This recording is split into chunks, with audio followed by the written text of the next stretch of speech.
Welcome back to MGD 111. Today we're going to take a look at how we can use masks to enhance our photos and how to modify them. Now, we looked at masks a little bit in some previous chapters. We're going to take a look at the quick mask today in greater detail. This is a car that I had to shoot for a client here, and we wanted to remove the background just to kind of make the car stand out a little bit for a magazine layout.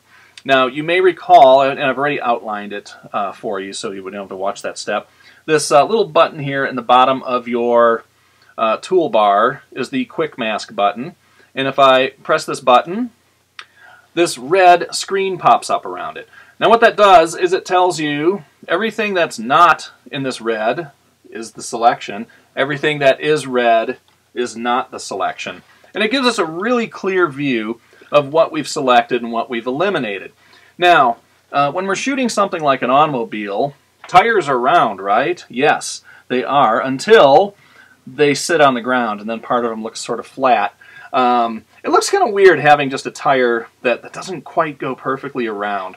And the other thing, too, is it kind of looks weird not having a shadow under the car or something. So a lot of times when this photographer shot these cars, they'd also be sitting on grass or something, so there's grass blades in front of these tires here. So how can I isolate these parts and still make this picture look good? Well, this is where I would use the mask for something like this. I've got the car outlined, and what I want to do is include some ground here. I want to use a soft edge around where I'm pointing here to include solid ground here and then just kind of fade it out. So it looks like sort of a shadow, but it's really a shadow of the ground. So what I can do is use my brush tool here. I've got a pretty good, I need a much bigger brush than that. Let's go up to, way bigger than that. Here we go.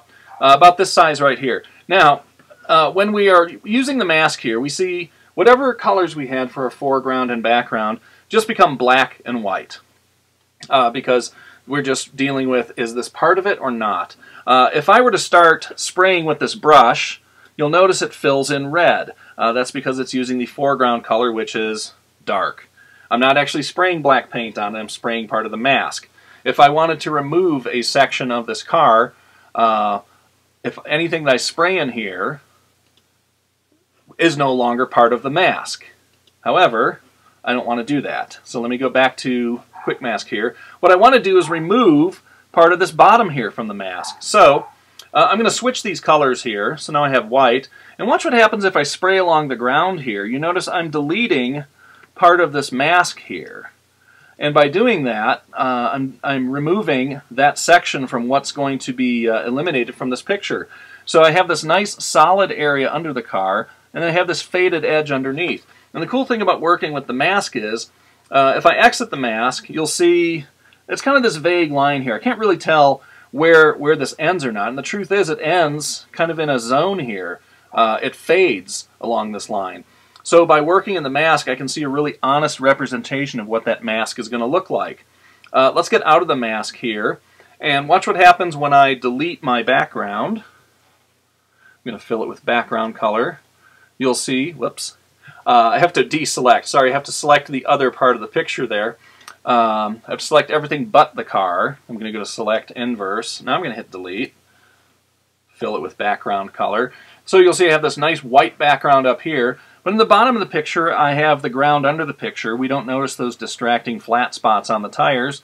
And then it just sort of fades away. So we get some shadow and other effects here. If I deselect, you'll see I have a nice crisp edge on the car here and a nice soft edge. And that's kind of the beauty of the mask. We can use that to combine soft and hard edges and multiple shapes when we're making our selections. So hopefully you'll get a chance to, sorry about that, use the masks and understand their uses. Another thing we can do too is I can go in the mask and outline these windows. And I wouldn't want to cut them out because it looks sort of weird, the tinted glass disappearing in reflections. But sometimes I'll blur those or I'll fade those a little bit to kind of make them disappear. So again, if I just mask those, and it gives me a chance to play with that. So that's a little bit more advanced use of the quick mask.